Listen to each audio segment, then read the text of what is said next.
Wonder by R.J. Palacio. Part 1, August. Page 10, Driving. It was a long drive home. I felt in the backseat like I always do. My head on Via's lap like she was my pillow. A towel wrapped around the seatbelt so I wouldn't drool all over. Via fell asleep too, and Mom and Dad quietly about growing up things I didn't care about. I don't know how long I was sleeping, but when I woke up, there was a full moon outside the car window. It was a purple night, and we were driving on a highway full of cars. And then I heard Mom and Dad talking about me. We can't keep protecting him, Mom whispered to Dad, who was driving. We can't just pretend he's going to wake up tomorrow, and this isn't going to be his reality. Because it is, Nate, and we have to help him learn to deal with it. We can't just keep avoiding situations that... So sending him off to middle school like a lamb to a slaughter, Dad answered angrily. But he didn't even finish his sentence because he saw me in the mirror looking up. What's a lamb to a slaughter? I said sleepily. Go back to sleep, Augie, Dad said softly. Everyone will stare me at school, I said, suddenly crying. Honey, Mom said. She turned around in the front seat and put her hand on my hand. You know, if you don't want to do this, you don't have to. But we spoke to Principal there and told him about you, and he really wants to meet you. What did you tell him about me? How funny you are and how kind and smart. When I told him you read Dragon Rider when you were 6, he was like, wow, I have to meet this kid. Did you tell him anything else? I said. Mom smiled at me. Her smile kind of hugged me. I told him all about your surgeries and how brave you are, she said. So he knows what I look like? I asked. Well, we brought pictures from our last summer in Montauk, Dad said. We showed him pictures of the whole family and that great shot of you holding the flounder on the boat. You were there too? I have to admit I felt a little disappointed that he was a part of this. We both talked to him, yes, Dad said. He's a really nice man. You'll like him, Dad added. Suddenly, it felt like they were on the same side. Wait, so when did you meet him? I said. He took us on a tour of the school last year, said Mom. Last year? So you've been thinking about this for a whole year and you didn't tell me? We didn't know if you didn't get in, Augie, answered Mom. It's a very hard school to get into. There's a whole admissions process. I didn't see the point in telling you and having you get all worked up about it unnecessary. But you're right, Augie.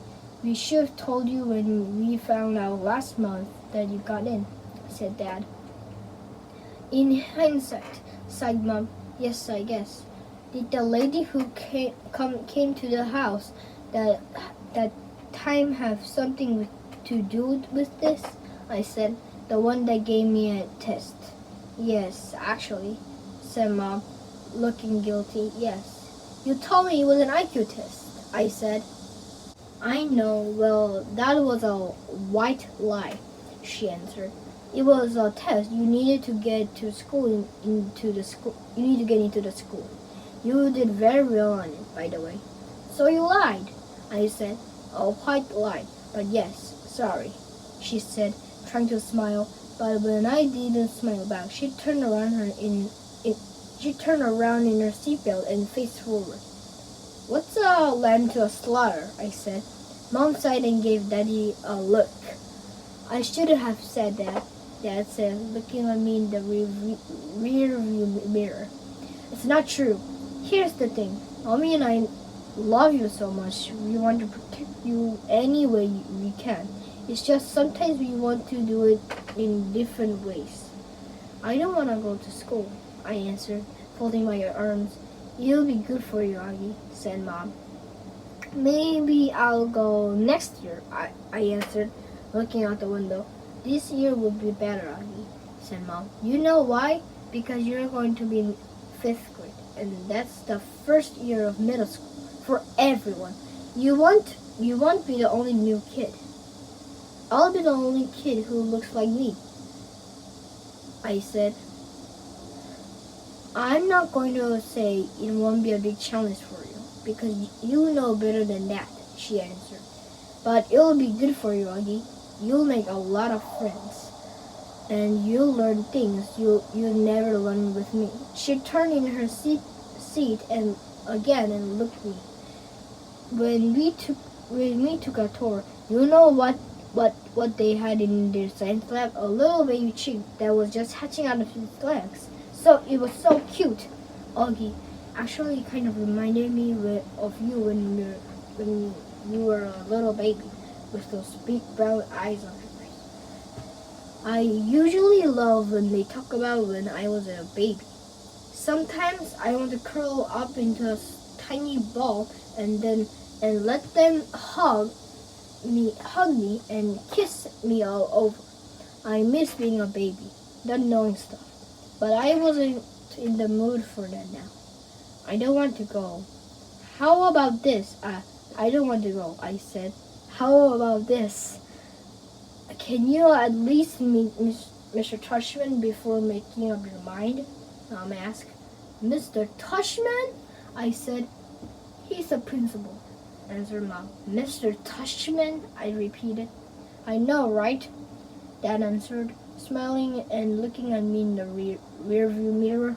Can you believe the name of you? I mean, who on earth would ever agree to have a name like Mr. Tushman? I smiled even though I didn't want to let them see me smile.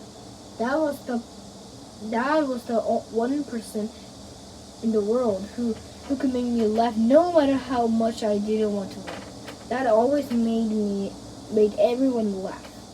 Augie, you know you should go to that school just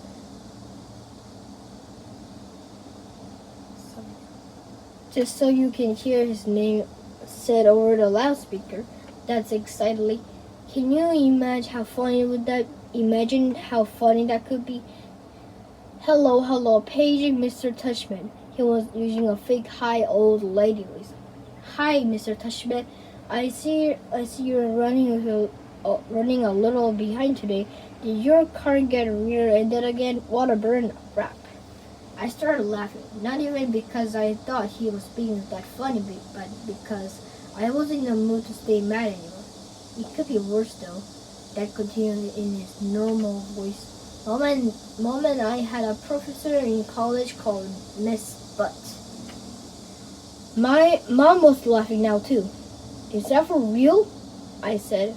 Roberta Butt, Mom answered, raising her hand as if to swear. Bobby Butt. She had huge cheeks, said Dad. Nate, said Mom. What? She had big cheeks is all I'm saying. Mom laughed and shook her head at the same time. Hey, I know, said Dad excitedly. Let's fix them up on a blind date. Can you imagine? Miss Butt, meet Mr. Tushman. Mr. Tushman, here's Mrs. Butt. You could get married and have a bunch of little tushes. Poor Mr. Tushman, answered Mom, shaking her head. Augie hasn't even met the man yet, Nate. Who's Mr. Tushman? Yes, said groggily. She had just woken up. He's the principal of my new school, I answered.